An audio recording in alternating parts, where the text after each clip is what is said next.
How are we doing, guys? It's Roscoe here, NYP, and this week we're talking all about self-actualization. So if you're not sure what self-actualization is, listen in, comment below, ask the questions, and hopefully I'll be able to explain to you today what it means and why we should take a bit more effort every day to improve our self-actualization. So let's go, let's break it down into 5 easy things. And this comes from a guy called Maslow, and if you're into all the psychological well-being side of it, you might have heard who he is, but he broke life down into 5 basic needs, and these are as follows. So the first area is your physical requirements, and that talks about the air that you have to breathe, the food that you have to eat, and the sleep that you have to have, okay? So they're the physical requirements that your body looks at and your body needs.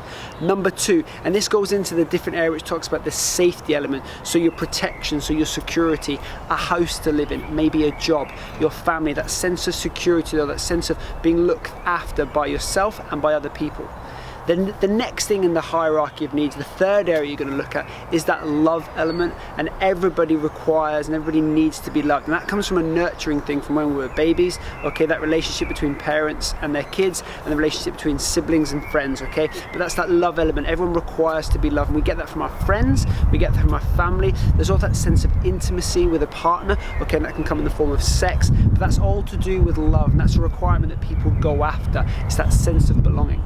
So the 4th level in the hierarchy of needs is esteem, okay? So that comes in the form of self-esteem, that becomes in the form of respect for yourself, respect from others, okay? And that's something that we can go after. It's having self-esteem, so that sense of you understand what you're about and you're confident in your own ability. Again, these are needs, guys, that goes up. So once you've acquired the first 3, you can start to find this about yourself. So you can start to find that esteem level about yourself.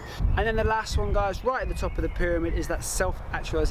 And this is something that people will always be looking after and trying to go for and might never get to. But the people in life that have achieved this, who have been quoted as self-actualized, they're the people that have taken care of all of the other needs. And these are usually celebrities, people that have made money, because they can then look after all those other needs within the self-actualization pyramid.